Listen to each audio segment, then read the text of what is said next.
আসসালামু আলাইকুম। সবাইকে স্বাগত জানাচ্ছি গ্লোবাল ভিউজে। আপনাদের সঙ্গে আছি আমি তাসনিম হোসাইন। আজ জানাবো আন্তর্জাতিক গণমাধ্যমে আলোচিত সংবাদ ও বিশ্লেষণ।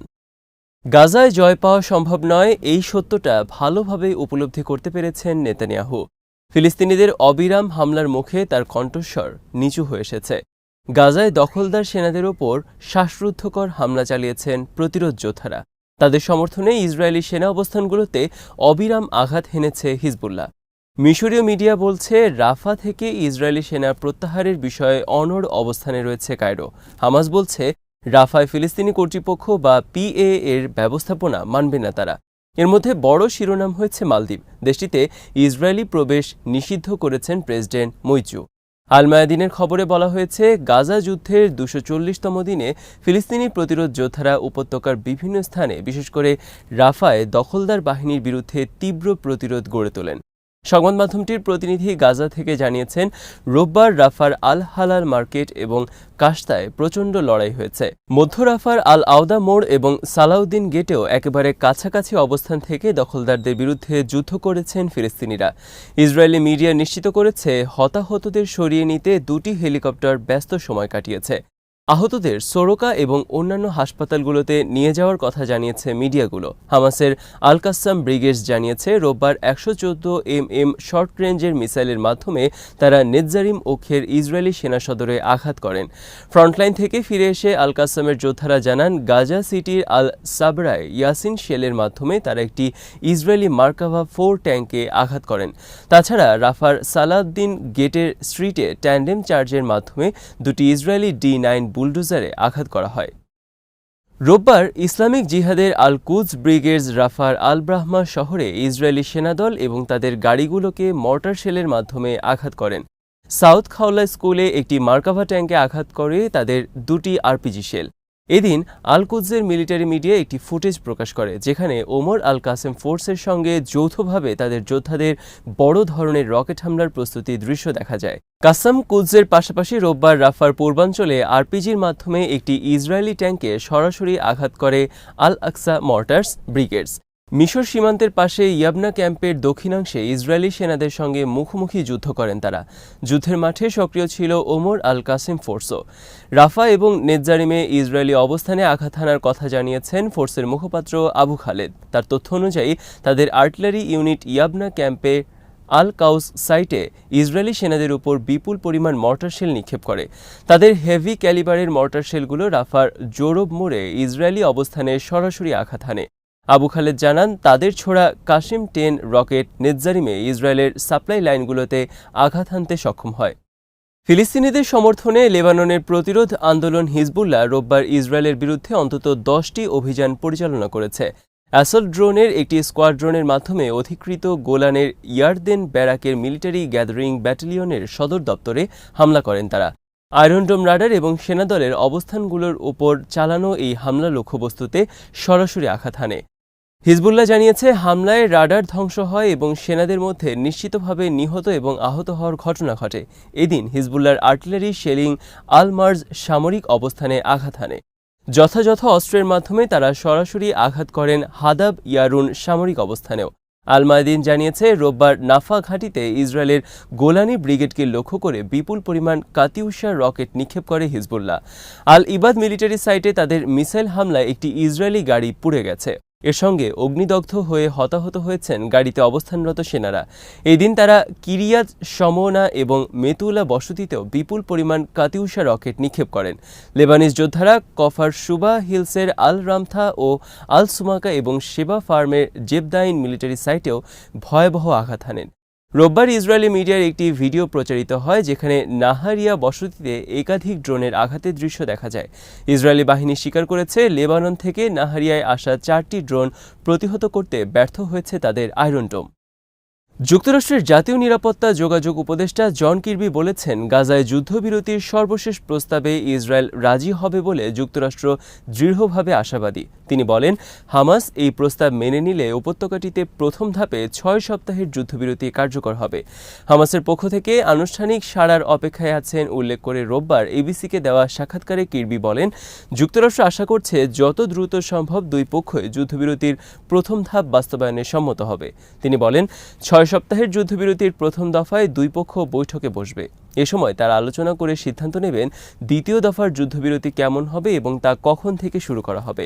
প্রেসিডেন্ট জো বাইডেন গত সপ্তাহে বলেছিলেন, গাজায় যুদ্ধবিরতি প্রতিষ্ঠার ব্যাপারে ইসরায়েল নতুন করে একটি প্রস্তাব দিয়েছে এবং প্রস্তাবটি কাতারের মাধ্যমে হামাসের কাছে পৌঁছে দেওয়া হয়েছে।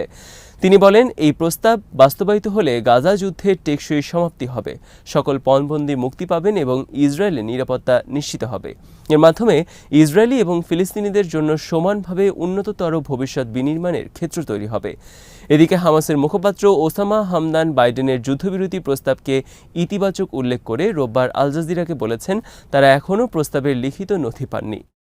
টাইমস অফ ইসরায়েল জানিয়েছে, বাইডেনের উত্থাপন করা যুদ্ধবিরতি প্রস্তাব নিয়ে প্রথমে কট্টর অবস্থান দেখালেও সেখান থেকে অনেকটা সরে এসেছে ইসরায়েল। রোববার এমন খবর নিশ্চিত করে প্রধানমন্ত্রী বেনিয়ামিন নেতানিয়াহুর উপদেষ্টা ওফির ফালাক বলেছেন, এই প্রস্তাব ত্রুটিপূর্ণ হলেও তাতে রাজি হয়েছেন নেতানিয়াহু।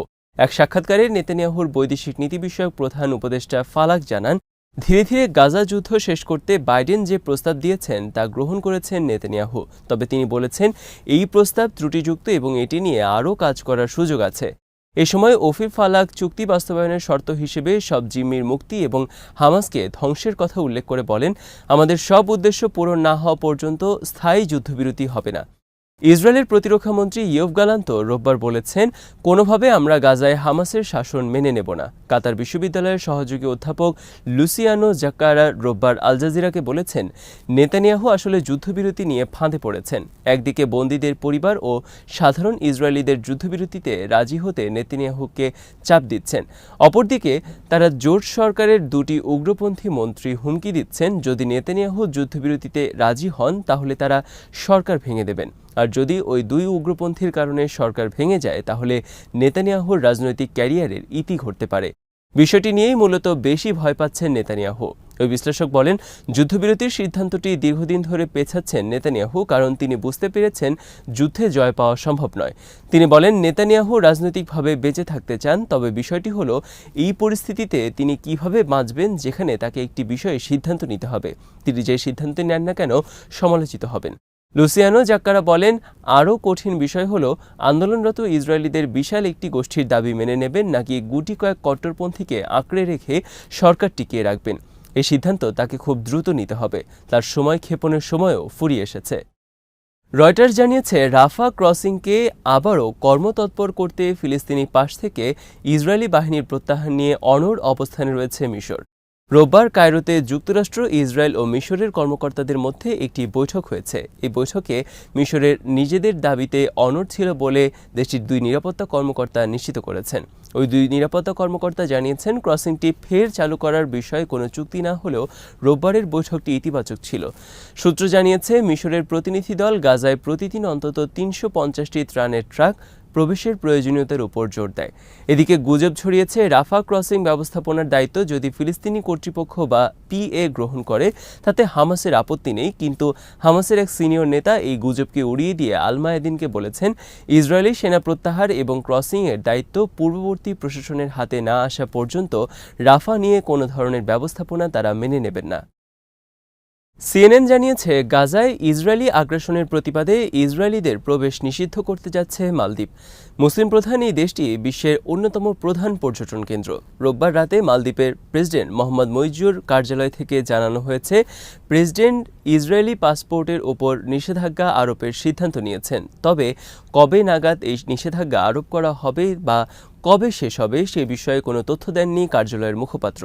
তিনি জানান, মন্ত্রিসভা ইসরায়েলিদের প্রবেশ বন্ধে আইন পরিবর্তন এবং প্রক্রিয়াটি তদারকির জন্য একটি উপকমিটি গঠনের সিদ্ধান্ত নিয়েছে। এছাড়া মইজু ফিলিস্তিনের সঙ্গে সংহতিতে মালদ্বীপবাসী নামে একটি জাতীয় তহবিল সংগ্রহের কথাও ঘোষণা দিয়েছেন। মালদ্বীপের বিরোধী দল এবং সরকারি দলের মিত্ররা গাজা যুদ্ধের প্রতিবাদে ইসরায়েলিদের নিষিদ্ধ করার জন্য মইজুকে চাপ দিয়ে আসছিল। মালের এই ঘোষণার পরপরই ইসরায়েলের পররাষ্ট্র মন্ত্রণালয় নাগরিকদের সতর্ক করে বলেছে তারা যেন মালদ্বীপ ভ্রমণ না করেন, কারণ এই পরিস্থিতিতে তারা যদি কোনো ধরনের সমস্যায় পড়েন তাহলে আমাদের পক্ষে তাদের সহায়তা করা কঠিন হবে। ভ্রমণের জন্য ইসরায়েলিদের কাছে মালদ্বীপ প্রিয় গন্তব্য। গত বছর 11,000-এর বেশি ইসরায়েলি দেশটি ভ্রমণ করেছেন। এদিকে আনাদোলু জানিয়েছে, ইসরায়েলি প্রধানমন্ত্রী বেনিয়ামিন নেতানিয়াহুকে এক হাত নিয়েছেন তুরস্কের প্রেসিডেন্ট রিসেপ তাইয়েপ এরদোয়ান। তিনি বলেছেন, নেতানিয়াহু এই অঞ্চল এবং পুরো বিশ্বকে বিপর্যয়ের দিকে টেনে নিয়ে যাচ্ছে, তাকে অবশ্যই থামতে হবে। রাজধানী আঙ্কারায় এক ভাষণে এরদোয়ান বলেন, নেতানিয়াহু নামের এই বর্বর গুন্ডা রক্তপিপাসুকে থামাতে না পারলে সে আমাদের অঞ্চলসহ সমগ্র বিশ্বকে বিপর্যয়ের দিকে ঠেলে দেবে। তিনি বলেন, তুর্কি হিসেবে আমরা প্রতিটি প্ল্যাটফর্মে ৭৬ বছর ধরে চলমান নিপীড়ন, গণহত্যা ও অবিচারের বিরুদ্ধে আপত্তি জানিয়েছি। সর্বাত্মকভাবে আমরা ফিলিস্তিনি জনগণের পাশে আছি। আল জাজিরা জানিয়েছে, গাজার বিভিন্ন স্থানে ইসরায়েলি বর্বরতা অব্যাহত রয়েছে। রোববার মধ্য গাজার নুসেইরাত শরণার্থী শিবিরে বিমান হামলায় ৪ জন নিহত হন। বুরেজ শিবিরে পাশে আরেক হামলায় নিহত হন ৬ শিশু ও নারী। খান ইউনিসের আবাসিক ভবনগুলোতে রাতের হামলায় নিহত হয়েছেন ৩ শিশুসহ আরও ১২ জন। গাজার উদ্ধারকর্মীরা জানিয়েছেন, ৩ সপ্তাহের অভিযান শেষে ইসরায়েলি সেনা প্রত্যাহারের পর জাপালিয়া শরণার্থী শিবির থেকে আরও ৫০ জনের লাশ উদ্ধার করা হয়েছে। গাজার স্বাস্থ্য মন্ত্রণালয় জানিয়েছে, ৭ অক্টোবর ইসরায়েলি হামলা শুরুর পর এ পর্যন্ত অন্তত ৩৬,৪৩৯ ফিলিস্তিনি নিহত হয়েছেন, যাদের অধিকাংশই শিশু ও নারী।